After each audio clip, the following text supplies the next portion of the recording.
Yeah, it's mindset cafe, we all about that mindset. Gotta stay focused, never settle for less. It's all in your head, how you think you manifest. So get ready to rise, cause we about to be the best. Gotta switch it up, gotta break the old habits. Get your mind right, turn your dreams into habits.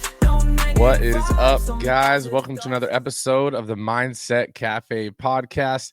It's your boy Devin, and we are honored to have a special guest with us today, Craig Meriwether. He is a certified clinical hypnotherapist. Hypnotherapist. I know. Right when I said it, I was like, "Dang it!" Right? Hypnotherapist, NLP specialist, and the founder of Arizona's Integrative Hypnotherapy. Right, and you already know with the Mindset Cafe.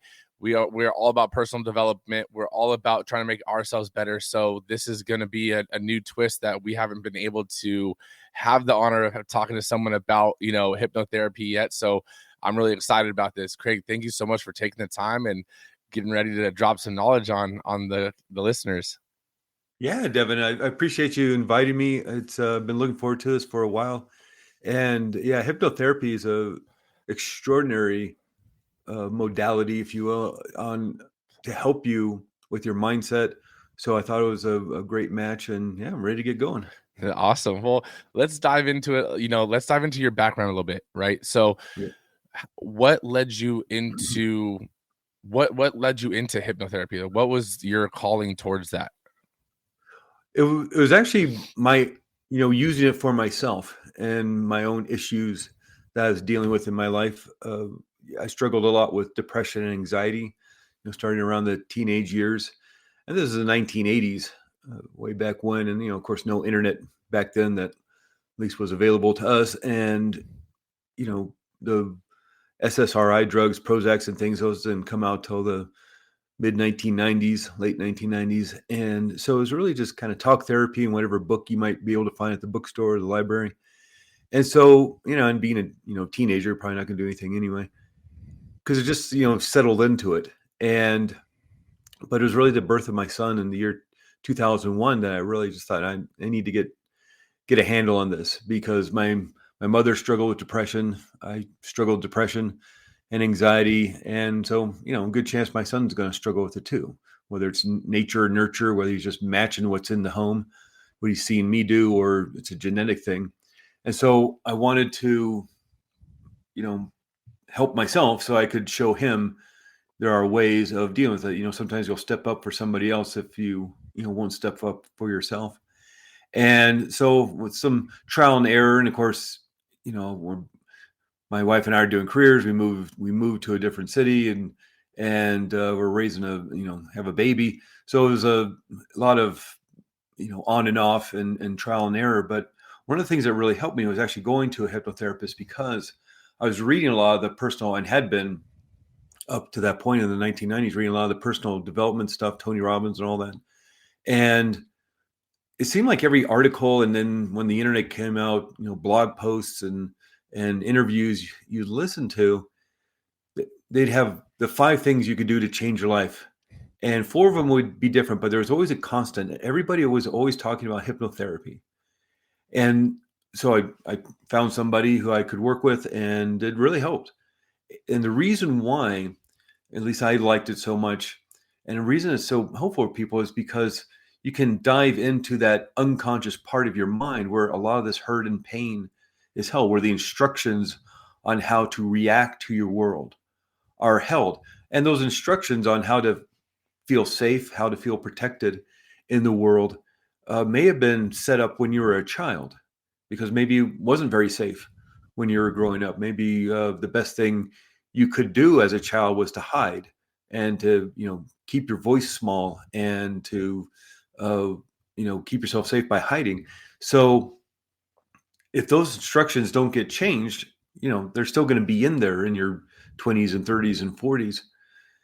So what I like about hypnotherapy is it's not talk therapy. It's very different.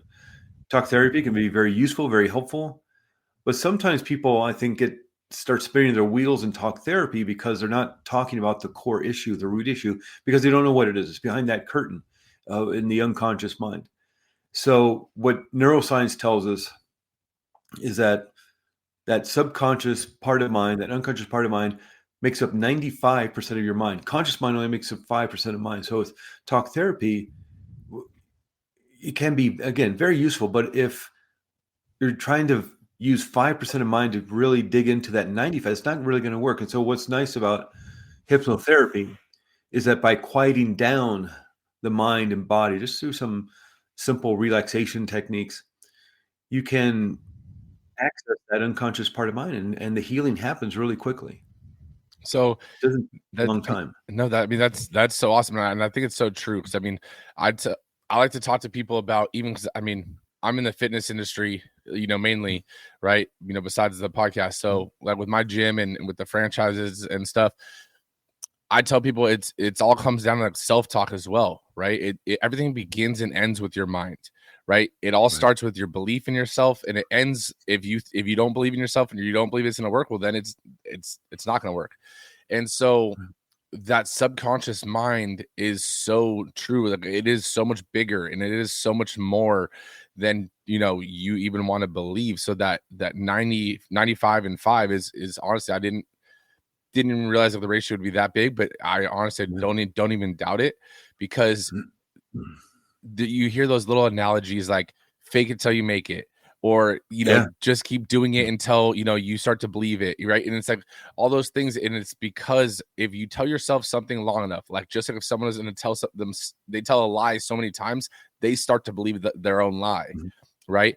And it's because your subconscious picks up, it doesn't know what reality is, it goes off of what you're telling it reality is, right? So I think that's so awesome. Can you explain though what the difference is between like talk therapy and like hypnotherapy? Because it kind of sounds like hypnotherapy is a little bit like meditation, but again, me not knowing as much about it, and obviously when you think hypnosis or anything, you're thinking of like the old the old cartoons with like the spinning thing. But can you explain that a little bit for us? Yeah. So hypnotherapy, it's not like you see in the movies. It doesn't turn you into some sort of voodoo zombie in some sort of weird trance state. It's just slight relaxation. You don't even have to go super deep. There are various levels of altered states of consciousness, but it's basically brainwave state. And your brainwave state is just determined on how fast the neurons in your brain are firing. So to walk down the street, to drive a car, to get on the computer and start, writing your book or writing an email or something, anything, when you do anything, think a thought, feel an emotion, perform an action, you're firing brain cells. And how fast those brain cells are communicating with each other and linking together determines on the brainwave state. The famous ones we learned about at school are beta, alpha, theta, and delta. And beta's consciousness is what you and I are in right now, Devin. We're like having a conversation, we're having a discussion, we're listening to each other. So we're firing about 18 cycles per second. And a wave moves from the back to the front to the back again. That's one wave, 18, 20 cycles per second. Now, let's say I'm back in high school math class and I'm paying attention because it's going to be on the final exam and I need to do well. I'm not doing very well in the class. So I really got to do well on this test. I'm writing all the equations down, figuring out how to do them. And then it's just really boring for me. But I'm in the beta brainwave state. I'm concentrating. I'm in consciousness. But then I just kind of start staring out the window and I start thinking about the weekend and how much fun it's going to be, going to hang out with my friends. And now I've just slowed down my brainwave state. I've turned off the external world and I moved inward. I moved into a daydreamy kind of state. Well, now I'm in the alpha brainwave state, firing to maybe about 14 or 12 cycles per second. And then I start doing one of these. My head's falling down and my eyes are, I'm not really asleep, but I'm not really awake either. Now I'm in the theta brainwave state. I'm not really in control of my conscious thoughts like you can in maybe the alpha brainwave state. So now I'm firing about 6 cycles per second. In a minute, I'm going to be down in delta. I'm going to be fast asleep. 1 cycle, half cycle per second. And then the teacher sees me and says, hey, Craig, why don't you come up here and do the problem on the board? And so I jolt myself awake. I'm looking around. Everybody's staring at me. I'm embarrassed. I don't know how to do the problem on the board because I wasn't paying attention. And now I'm stressed and I'm really anxious and I'm firing to maybe 30 cycles per second in high beta in the stress response. And so just in that period of, 6, 7, 8 minutes, I've altered my state of consciousness 3 or 4 times. And so it's not anything unusual. It's not anything you're not doing already multiple times a day, moving in and out of various states of consciousness. We just take advantage of this. So this isn't taking away control, because I know that's a big misnomer and a big kind of fear around hypnotherapy. This, oh, they're going to take control away from me and all that. Really, this is giving you back control, because I can't make anybody do anything they don't want to do. So that's why smoking cessation, which is what hypnotherapy is really famous for, helping people to quit smoking. That's why it's not 100% guarantee, because if the person doesn't want to quit smoking, they're not going to quit smoking. They don't want to. That's why I can't go into bars and Las Vegas casinos and just, take out my watch, my pocket watch, and get everybody to stop smoking, because they don't want to. I can't go to prisons and hypnotize everybody to be a law-abiding, upstanding citizen. I can't, go to the world leaders and create world peace. I can't get Elon Musk to, write me $1 billion check because he doesn't want to. I can't hypnotize him to write me $1 billion check. The reason I don't have one is because he doesn't want to write me one. So I can't control other people. It's actually handing you back control. And in and of itself, I'm not going to fix anybody. And hypnotherapy in and of itself is not going to fix anybody. You're going to fix yourself. Because who better to know what the problem is than you? And who better to know what to do about it than you, even if it's within that unconscious mind. And so it's really, again, about giving you back control, because really a lot of people coming to a hypnotherapy session, they're in chronic anxiety. They have anger problems. They feel a lot of maybe holding on to that heaviness of trauma they may have experienced decades ago. So really you're kind of hypnotized already, because you're reacting to your world automatically in a way you don't like, creating that anxiety, creating that anger, or feeling that trauma.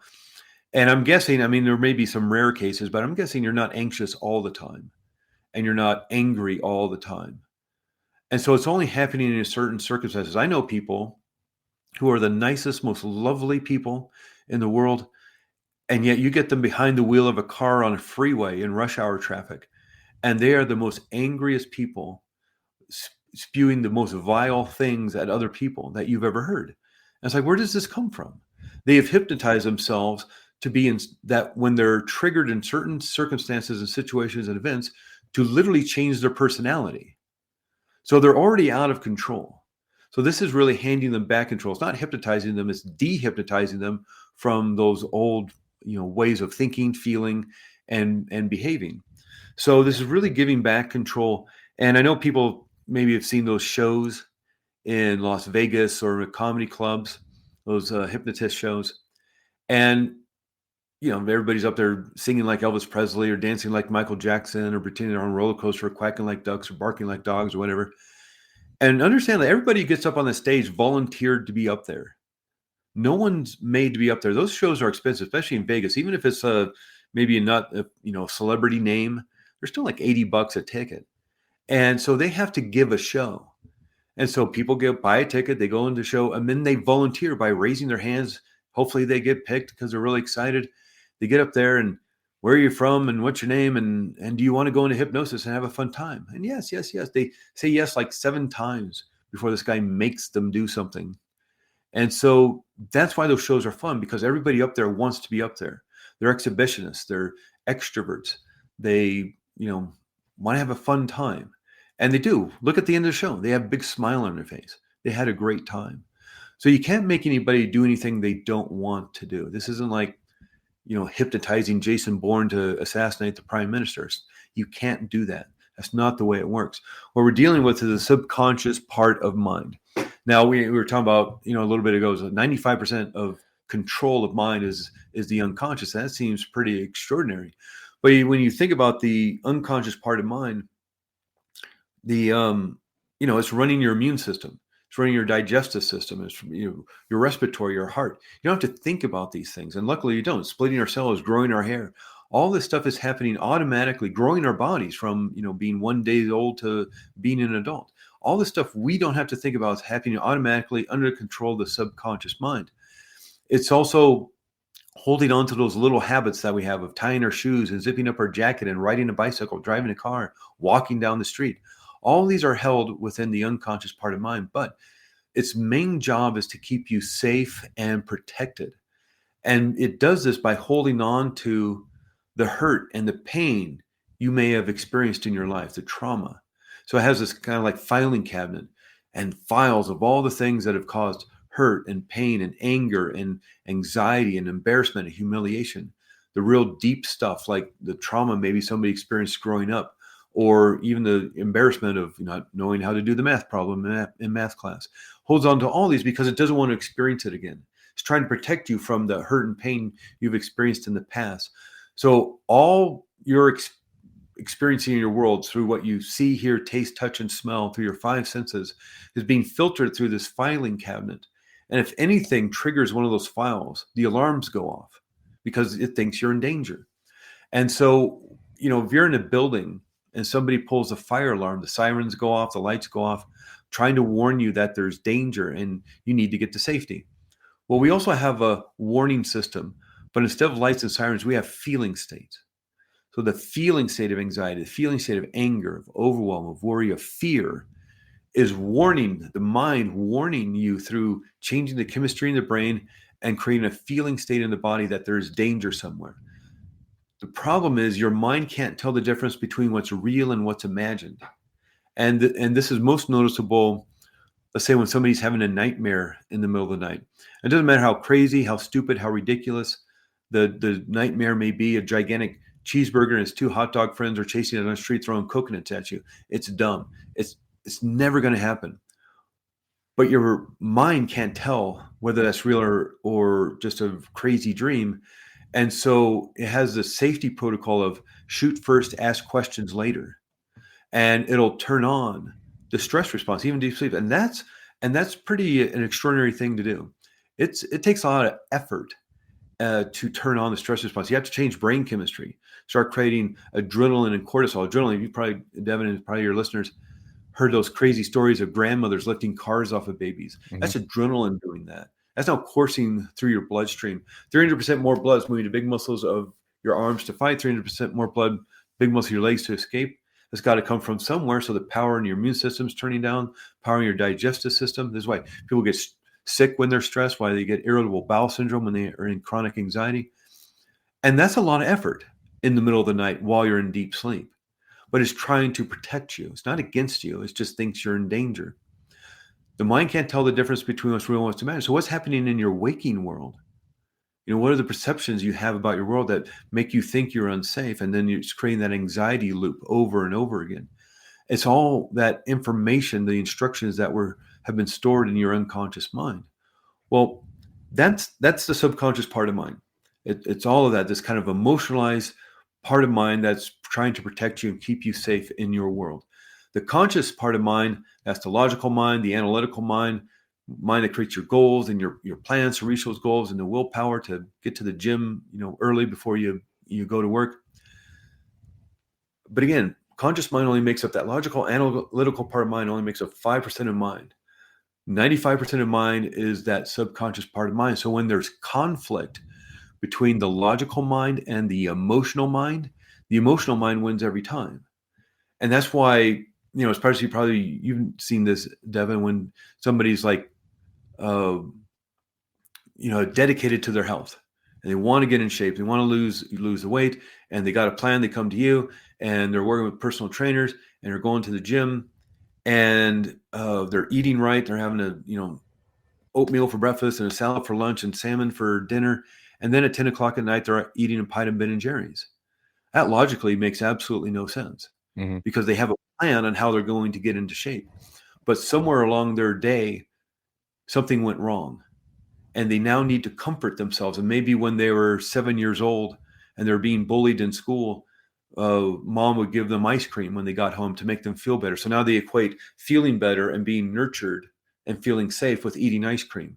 Logically, it doesn't make any sense. You can analyze that to death and say, well, that's not a great way of moving through the world.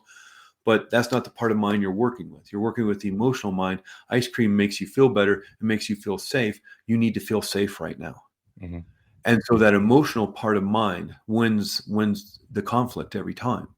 And so what's fascinating about this work of hypnotherapy is that you're allowed to change the instructions.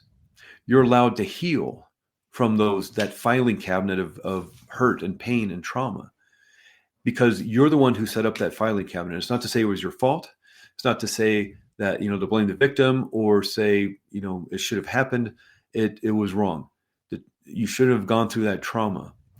But you're the one who set up the instructions. Granted, maybe as a child, probably more than likely unconsciously through duress and pain, but you're the one who set up those instructions. So that becomes very empowering because that means you can change them. Right. And that's where I said, a few minutes ago, I said, I'm not here to fix anybody. And hypnotherapy in and of itself is not going to fix anybody. You're going to fix yourself. Because who better to know what the problem is than you? And again, who better to know what the answer is than you? And that's in terms of the difference between talk therapy. Again, I think people spin their wheels sometimes in talk therapy because they don't know what that core issue is. It's behind that curtain. It's locked in the filing cabinet. But by just relaxing the mind and body, it's not really meditation because you want to use thought and you want to use imagination. You want to pretend you're opening up that filing cabinet, pretend you're finding that file, pretend you're shredding it or throwing it in a fire. You want to use your imagination. People come to me and say, well, I have a really overactive imagination. I have a really active mind. I don't think I'd be hypnotized. Oh, no, you're probably the best candidate for this work because this isn't meditation. It may feel like a meditative state because you're relaxing deeply, lying back in a recliner or on a couch or something. But this isn't meditation. We're not focusing on this moment. We want to use the past. We want to use the future. And we want to find those pain points so you can heal them. Not me. I'm not going to heal you. You're going to heal yourself. And again, I think that's another big difference between talk therapy and hypnotherapy in that, yeah, there are some modalities, healing modalities where you want that other person to fix you. I break my leg. I want the doctor to fix me. I have appendicitis. I want the surgeon to fix me. Mm-hmm. I go to get a massage. I want to, the massage therapist to work their magic. But there's, in talk therapy is the same way. I think a lot of us may go to talk therapy because we don't know what the problem is. We want them to figure us out and tell us what the problem is and how to fix it. Yeah. With hypnotherapy, this is more like maybe, a yoga instructor going to a personal trainer or something. They're going to help facilitate you doing the work. Mm-hmm. Right. And so, because personal trainer is not going to lift the weights for you. And a yoga person, you're not going to sit in a chair and watch a yoga person feel better at the end of a yoga session. And same with hypnotherapy. I'm not going to do it for you. I'm going to help guide. I'm going to lifeguard and keep the situation safe and then do this healing work in a gentle way. But you're the one doing the work. And again, this is why this doesn't take a long time. This is, I've known people come to me in hypnotherapy say, I've been in talk therapy for 3 years and nothing's changed. And so we're not going to do like 100 sessions over 2 years. We're going to do 2 or 3 sessions. And that's that you even know what it is. And that's what I think is really cool. Cause like you mentioned before, like you are the one that's solving your problem, right? Like it's not that, and that's especially in recent days or weeks, I've seen more people on social media, talking about like, talk therapy or what their issues with therapy are. But my background as a personal trainer, again, clients would tell me, oh man, like I couldn't have done this without you. Or like, it's because of you, I did this. And I'm like, it's not me. You did the work. Like, I just helped you get there by telling you what exercises to do and so forth, but you're the one that did it. Right. And throughout our training sessions, like we would talk and we would solve other life problems just from talking and stuff like that. But that was never really the actual goal. Right. That was just like a byproduct. Right. And that's what I really think is super awesome about like hypnotherapy. And I actually have seen a few veterans basically talk about, their use of hypnotherapy and how that was the only therapy that's really helped them in diving into their subconscious. So you mentioning the fact that, we're not going to do this for the next 2 years, 3 years. It only takes a few sessions, right? Because you're solving your own problems. The answers. We just have to unlock them. So I think that's so awesome because that's one of the biggest things that people don't, why someone might not want to go to a therapist because they're like, we're going to sit here for, 5-10 weeks and we're just gonna keep talking. Like, no. So I think that's really cool. But I did want to ask you, rewinding a little bit back to the brainwave state, right? Mm-hmm. And it goes into, right, you're conscious, you're, you know, kind of in and out of it, you're basically dozing off, then you're like, you know, not awake, but you're not asleep, and then you're asleep, right? So the four Right. waves.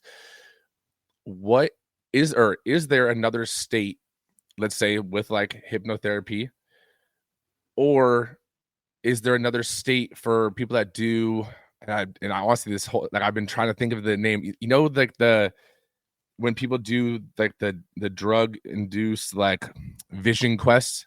I can't Oh, okay. Yeah. Yeah. I Yeah. can't like Yeah. is it ashwagandha? It's not ashwagandha. I can't think of the name right now, and it's bugging me.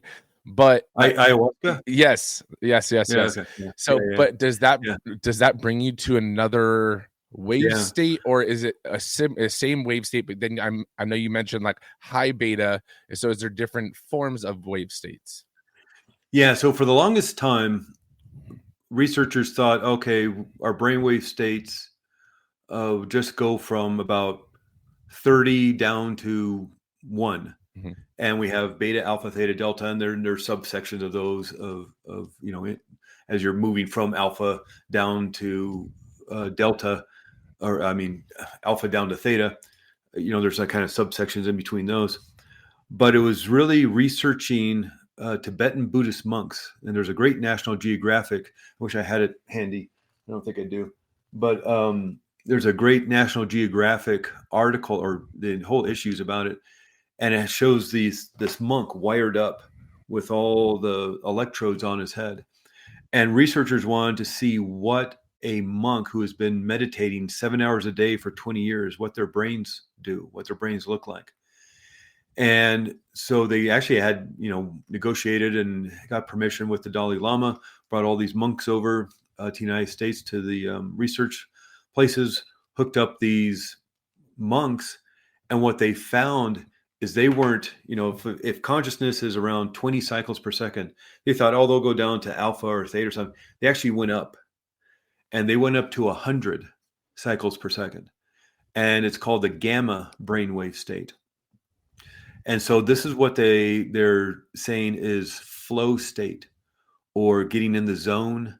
You know, of course, a lot of athletes know this, but a lot of, if you're doing anything creative, musician, you're painting, even of business, you know, you're just getting into that flow state where it's like 3 or 4 hours go by and you don't even realize it, because you're being creative and you're in that state of high, well, creativity.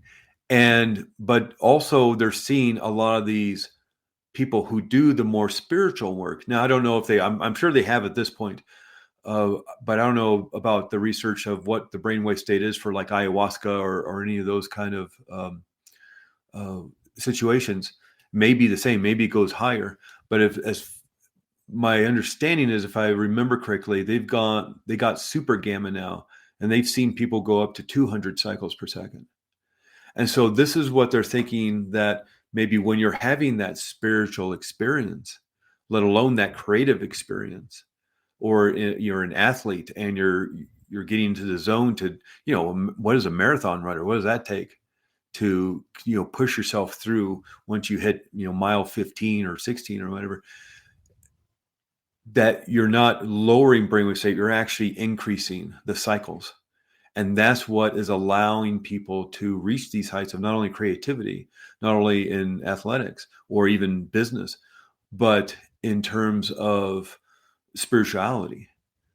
And, you know, there's a lot to you know, uncover with all of that. And I'm sure, even I haven't been keeping up with the research, so who knows what's been going on the last few years, what they've linked it to. It'd be really interesting to see what brainwave state somebody gets into when they're doing something extraordinary, like an ayahuasca ceremony for a couple of days, you know, and see where it goes. But nowadays, yeah, it's gone. I think they've gotten it all the way to about 200 cycles per second. And and it was just basically kind of the limitations, maybe with the equipment they're using, and just finding people. You know, it's hard to like maybe wire somebody up who's running, or you know, a football player or something. You know, it's probably hard to like wire somebody up. They need somebody who can sit and not move for a while. And for whatever reason, somebody said, I think it'd be a good idea to measure meditators, who are the best meditators in the world, and found something extraordinary. Our brains I don't even think we even have touched upon the potential of what our brains are able to do. Yeah, It's pretty extraordinary. That's crazy. And like, I mean, does Yeah. that go into the same, like the whole brainwave state with like the monks? And I'm blanking on the guy's name right now. I was trying to look it up. The guy that was hiking, I don't know if it was Everest or something, but he made it to a certain level, but basically not all geared up and not, no clothing, just like in regular shorts, but being able to essentially direct, your pain, from and stuff like that. You know where I'm going with it? Yeah, well, and it's also, isn't that with that who's the breath guy? Win Hof? Yes, that's exactly what I was trying to Right? go. I was yeah, so Yeah, the way, it's like how is that possible? but it's That you're sitting in I mean, you should be getting hypothermia. Mhm. Seriously. Right. That's what happened to the Titanic people, right? Most of the people died because of hypothermia. They're in this cold water. So how's this guy, he's probably, what is he, like 80, but he looks like he's 45, Yeah. and he's like doing these crazy breathing things and in the cold water. It's like, how is that possible? We're more extraordinary than I think we can ever imagine, honestly. Because and you hear about the extraordinary stories. I mean, I mentioned the grandmothers lifting cars off of babies and things like this. I think we're just more extraordinary than we give ourselves credit for. Mm-hmm. And I think we have hypnotized ourselves to say, yeah, but not me. Right. Other people can do those extraordinary feats of strength or climb Everest without oxygen. Mm-hmm. Or who's the snowboarder? Sean White? Yeah, Sean Didn't White. he just snowboard down Everest or something? I don't know. He like hiked up to, I don't know if he got to the top. Don't know if that was possible, but he hiked up to Everest. This was like his last, he's retiring or something. And it was his last big thing. He's like snowboarded down Everest. That's crazy. Yeah, we're more, and even just watching the videos nowadays of what the skiers and the snowboarders, let alone how extraordinary we can do with any other event in the Olympics or around the world. Yeah, he did. And if we can get our minds up to like that spiritual state of 150 cycles per second, I mean, what's possible? Yeah. They just had that crazy research come out about the quantum computer. Mm-hmm. And how it solved a problem that the supercomputers of Earth was going to take 10 quadrillion years. I mean, if the Earth is 10 billion, this was going to take 10 quadrillion years to solve this equation. And this quantum computer solved it in 5 minutes. And they think that one of the reasons it did that is because it was pulling energy or information from other dimensions. That's crazy. And so they think they just proved the multi-dimensional theory of the world, the multiverse.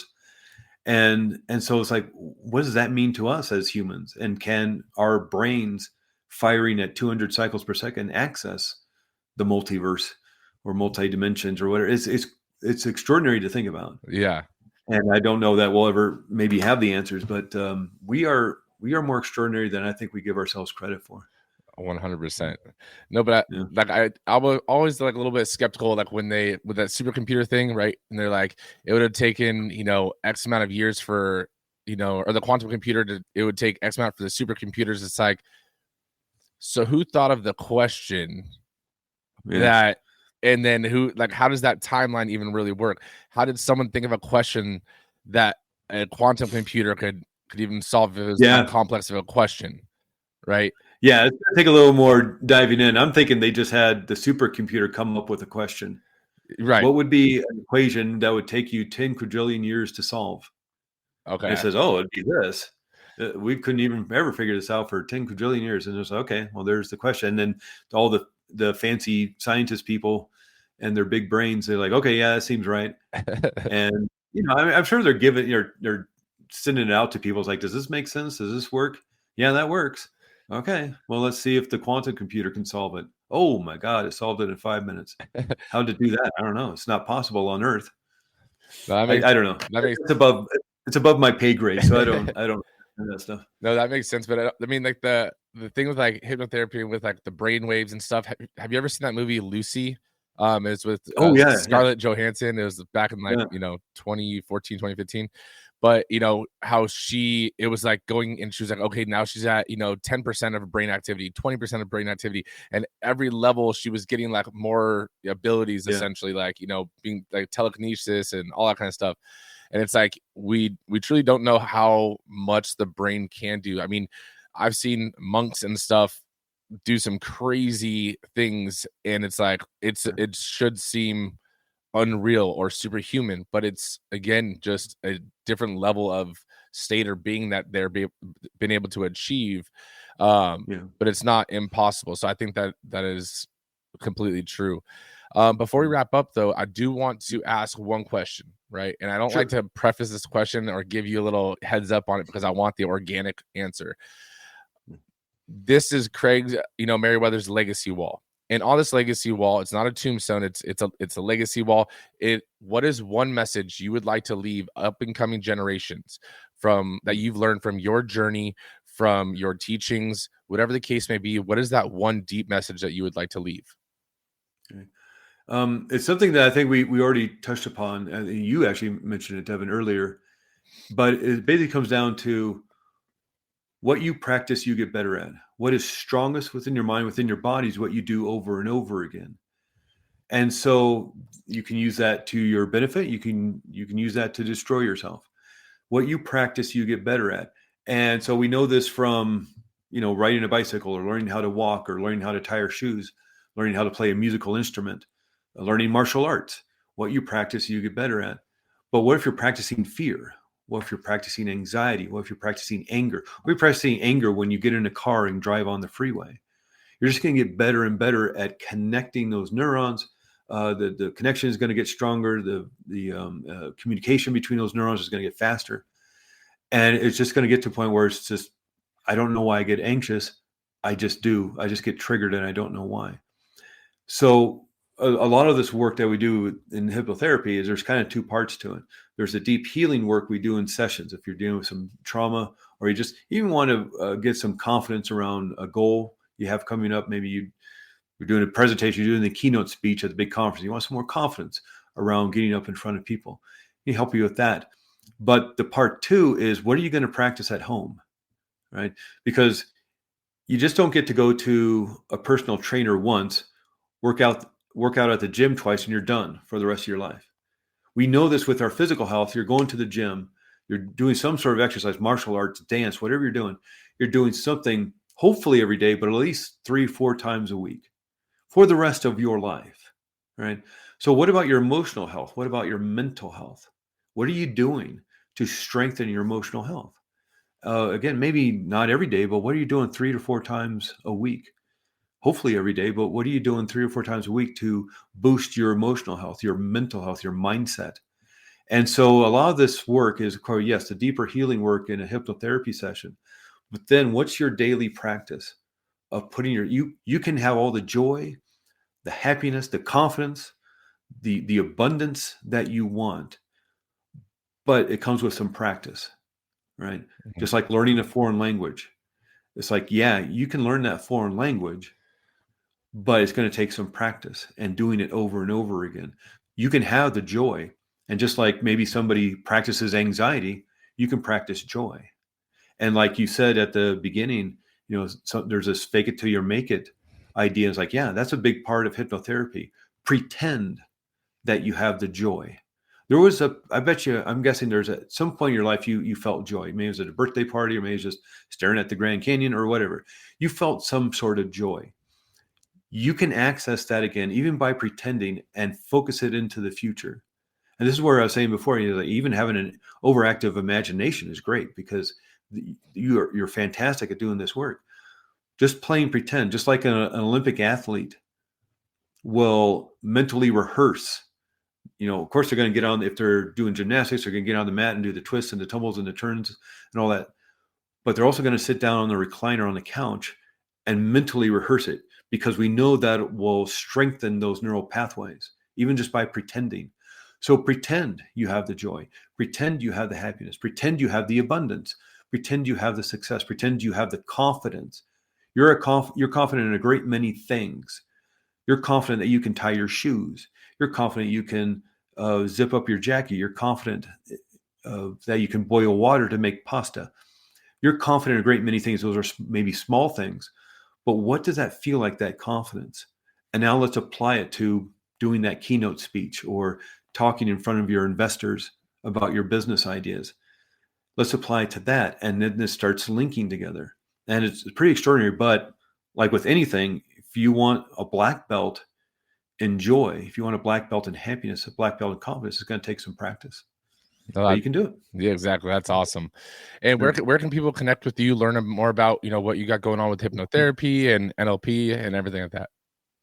So as you mentioned in the beginning, my business is Arizona Integrative Hypnotherapy, but with the power of things like this, what we're doing here with Zoom and StreamYard and things like this, I do most of my sessions over Zoom now. And so I work with people around the country and around the world. Just a couple of weeks ago, I worked with a professional basketball player in Iceland, of all places. And he got my name from somebody I worked with in Puerto Rico. So the world is getting smaller and smaller. But I live in Flagstaff, Arizona. So I know Arizona Integrative Hypnotherapy is a mouthful. So if you just went to Google and typed in Flagstaff Hypnosis, you'd see me there. Arizona Integrative Hypnotherapy. I also have a test anxiety course called ACE Any Test, which is easier to remember, and not just tests like in high school or university, but all professionals have to take an exam, whether you're a plumber, electrician, a firefighter, real estate agent, but also auditions if you're a musician or an actor or you have a fear of public speaking. It works with that too. So that's a little easier to remember. ACE Any Test, and you can email me from either place. Awesome. And then guys, that will be in the show notes. Make sure you guys share this episode with a friend. We all know someone that's going through tough times, and maybe they've tried therapy, maybe they've tried other things. If they haven't tried hypnotherapy yet, I guarantee it. So make sure they reach out, or you reach out to Craig to maybe get them some help, get yourself some help, or really to get just better, right? This is what the Mindset Cafe is about, right? Is personal development. You want to get better. You have underlying problems. Let's get them solved. Let's get you, hitting next year with full engines going in that mind. Yeah. But Craig, thank you so much for taking the time. It was awesome. And honestly, it was a great conversation, getting to learn really about hypnotherapy. So I do appreciate you for taking the time. Yeah, I appreciate you, Devin, inviting me on the show. And honestly, those harder questions about ayahuasca and spirituality, those are deep questions. And so I appreciate you asking them and having that conversation with me. Of course. Well, we'll definitely reconnect soon, but yeah, great to have you on. Thanks. Negative vibes, only positive thoughts. Just in the game of life, mindset causes stress. Got my mind on the prize, I can't be distracted. I stay on my grind, no time to